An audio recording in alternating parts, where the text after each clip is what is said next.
Hey folks, I just want to remind you to check out my eBay store at seemsgoodmagic.com for some playsets and singles. I also want to remind you to check out live stream times, Tuesdays and Thursdays at 7 p.m. Central Time. And also follow us on Twitter at seemsgoodmagic. Thanks, and enjoy the video. Hey everybody, Alex from seemsgoodmagic.com here for an 8-4 Theros draft. And we've opened Psychic Intrusion, which is not the pick. We also have Nylea's Emissary, which is good. Insatiable Harpy, which I think is actually the pick.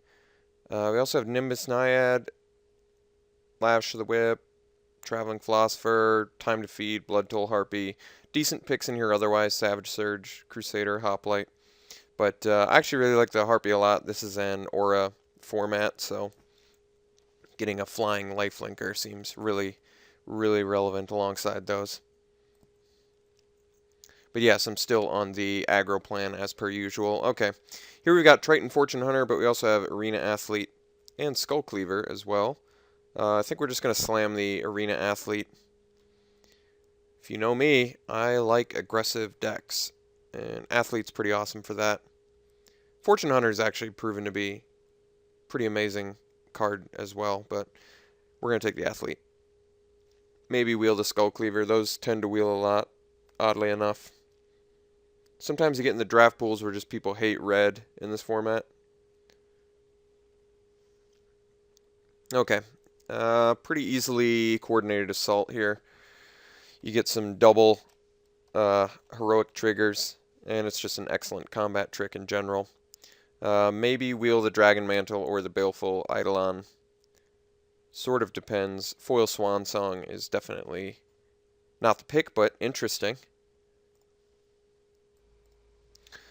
Alright, well, given a gift. Kind of wish we'd pick the first pick of Crow and Hoplite now over the Harpy, but that's okay.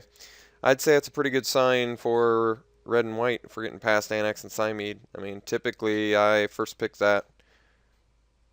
Good picks in here otherwise. Snarecaster, Verdict, even Rambler or Borderland Minotaur. Totally be playable in here, but yeah. Taking the Annex and Cymede, of course. Follow up with the Borderland Minotaur. I'm okay with that. A couple good black cards in here, but Annex and Cymede is definitely worthy of going into white, I would say. Pretty powerful heroic guy. Alright. Let's take the Minotaur. Alright. Choices here. We've got the Temple of Triumph for a little mana fixing, but I think we probably want at least one Rage of Perforos. Also Vanquish the Foul in here, but Rage is fine. It's not an amazing removal card, but it's certainly playable. I usually end up cutting it, to be honest, but I don't know how many playable cards we're going to get out of this draft yet. Definitely slamming the Minotaur Skull Cleaver here over the Traveling Philosopher, which I do like. Anything that's human, I like because of the Cavalry Pegasus in white, so keep that in mind. Alright, wow. Slamming the Titan Strength here, happily. At this point, probably just cut the Harpy. Oh, wow. Table the Crow and Hoplite. That is impressive. Okay, Priest. Playable, not amazing. Alright. I don't even really want the Setessan Battle Priest, and it's too interesting. Foil Swan Song is too interesting not to take. I feel like that card, one day, maybe in Legacy for combo, could be a good sideboard card. I don't know. Maybe I'm talking out of my ass. I don't know.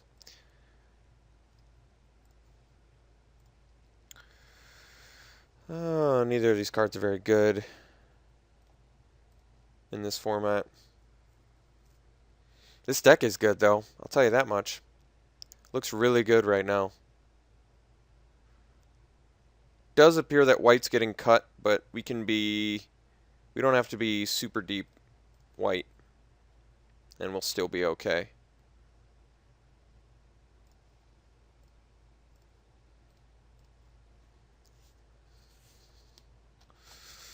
Alright, moving into pack 2.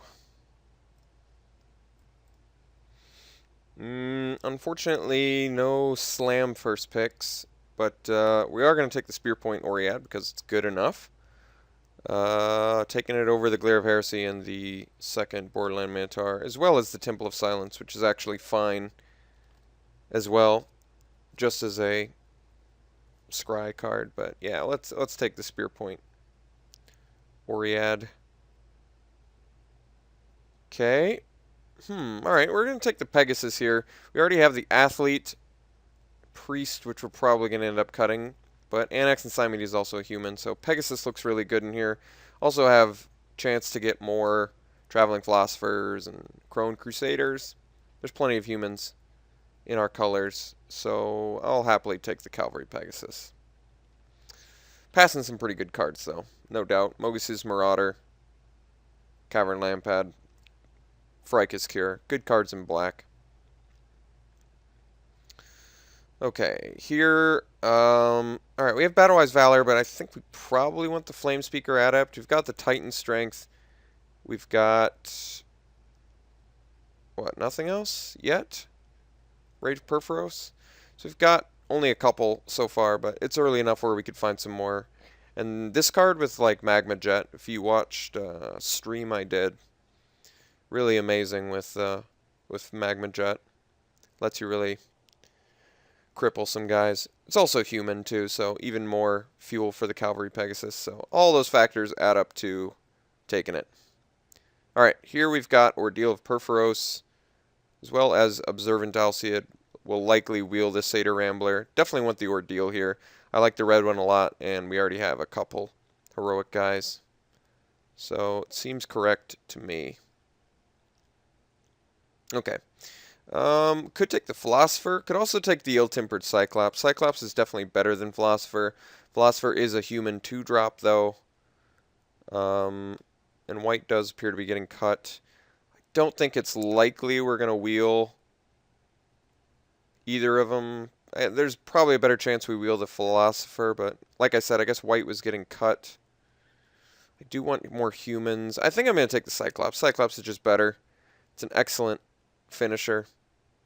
Very strong card in general. Here, I think we're just going to take the Portent of Betrayal. I'm okay with getting one of them. Okay, definitely taking the Snarecaster over the Rambler. Always like tapping guys down. Easily taking Fanatic of Mogus here. We're primarily red, so this is actually just amazing for our deck. More Minotaurs. Probably unnecessary. We already have enough 4-drops for what I'd like to do. I think we're going to take the Prowler's Helm. Not that Prowler's Helm's great, but it's playable in a pinch. I'll take the Spark Jolt here. Prefer to not main deck either of these. Everything else, for now, I'm fine with main decking. I guess I'd prefer to cut the Priest, but there are just tons of good enchantments in this format, so I guess just the fact that it's a 1-mana 1/1 is pretty unimpressive. Alright, Table Dragon Mantle, happily taking that. Very good for our deck. Another Satyr Rambler, yeah. Definitely. Alright, well, we're going to be able to make a deck, no doubt about it. Some of our guys are pretty unimpressive, but that's okay. If we can just get a few more tricks, it shouldn't be a big deal. I actually like Rambler with the Dragon Mantle. It seems pretty good. Alright, Sable, if we need it. Likely not playing it, but if we have to, we will. Yeah, and like I said, Fanatic looks just phenomenal in here. Mostly red cards in here. Ooh. Well, I think we want to take the second Fanatic. Yes, it's a 4-drop, but I'm even at this point willing to cut. I'd play it over a Minotaur easily. Although the Minotaur is double devotion. So I'd probably play it over the Portent. But, wow, also Wingsteed Rider in here.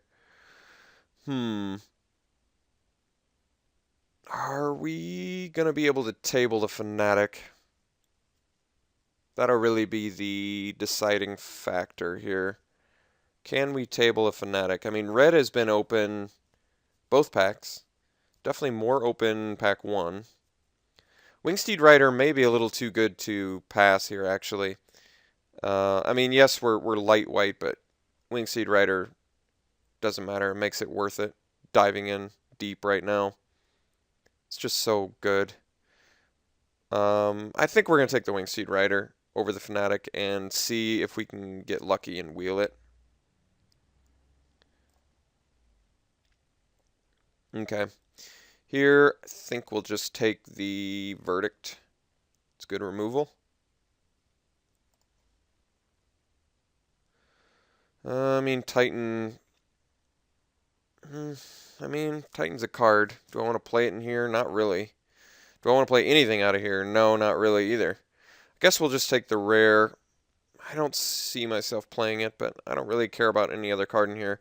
Wild Celebrants is actually like a decent card to have against all the rare artifacts, artifact enchantments from the set, but I guess I already have the Priest to take care of that.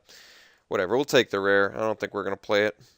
Alright, we're going to take a second Pegasus, and I believe we're going to be playing it as well. We do, between Hoplite, Athlete, that's 2, 3, this one doesn't really matter, 4, yeah, let's do it. Pegasus is good. Wow, second Coordinated Assault. Let's take that over the Philosopher. Wow, second Hoplite too. Another human. Taking it over the Snarecaster and the Crusader. Yep. This deck looks fun. This deck looks really fun. Alright. Let's take the second Spear Point dude. Ooh, I'm going to take Titan Strength over the Philosopher and the Mantle. Alright. Can take a Crusader. Yeah, we're going to play a 16 land deck. I don't think we're playing Rage or Titan. I don't think we're playing Borderland Minotaur, although it's fine. I don't think we're playing Bronze Sable, so I'd have to make 2 more cuts. Probably ditch the Priest, and then possibly ditch the Portent of Betrayal. I can't exactly decide yet, but I'm on the fence about Portent of Betrayal main deck. Might be just something I could have in sideboard. Could also cut the Crusader, but I like the idea of having another human in this list, especially with the Hoplites. Double Hoplite Crusader. Yeah, I think Crusader actually easily makes this deck. None of these cards matter. I think we'll just cut the Sable. We'll take the Celebrants just in case. Want to sideboard into it. Boon of Erebus is actually a pretty good card. Mnemonic Wall is satisfactory, but Boon can be good. Yoke Dock's a good blocker against us. Whatever. Alright, so I need to make one more cut, and it is likely the Portent of Betrayal. But the rest of the deck looks absolutely phenomenal. Very happy with our 2 drops, very happy with our tricks. Pretty unhappy with our removal, but our tricks are good enough where that shouldn't be an issue. If I can find something to cut rather than the Portent, I might want to consider that. But, I mean, it is nice to have one Portent of Betrayal. Typically, your opponents are playing some good creatures.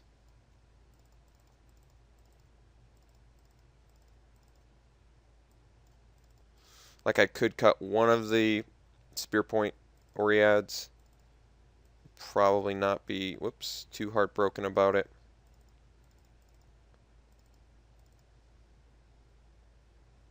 This is 22. We want these 3. So this is the 25 we were at.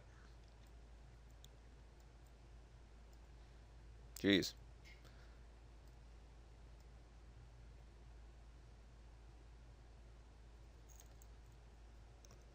Our creature count's good. Satyr Rambler's pretty unimpressive. I guess I could cut one of those, still have 16 creatures. God, these are both humans too. These Pegasus look really good. Look really good in here. So we didn't wheel the Fanatic, but once again, I don't think I'm like totally heartbroken about that. Did still end up getting 1 Wingsteed Rider. If you look at our heroic count, it's pretty good. Got the Crusader, got the Athlete, Annex, and Wingsteed Rider. Those are pretty good. What did we get for Flamespeaker Adept Fuel? We got double Titan Strength. And is that it? Portent? So 3? It's pretty low. Arguably, I could cut the Flamespeaker Adept. The problem is, it's a human, so I kind of like it in here. It's just another unblockable thing with our dual Pegasi. Yeah, I think we probably cut one Rambler. We still end up with 3, 4, 5, 6, 7, 8 creatures that are 2 mana or less, which is certainly satisfactory. Spear Point Oriad is just so good if you can bestow it late game, like on an Anax and Cymede. Just tends to get overwhelmingly good, especially if you have enough creatures to support just a huge Crow and Hoplite. I don't know what to say. This deck is obviously very powerful. We'll see how it competes in the 8-4 territory. I feel confident as long as I can draw pretty good with this.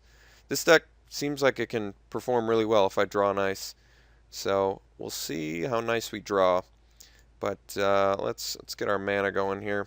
All right, obviously more red than white. However, we still want to do like a 9-7 because I feel a little more comfortable. The thing is, we only need one red, whereas we do actually need double white. But we want to see red way more often. So as long as we can get one red, I feel good. Let's do 9-7. And yeah, this deck is very strong. It's got to be like 8.5 out of 10, I would think, with just the sheer amount of low creature counts we have, cheap tricks like the band. All right, let's go to round 1.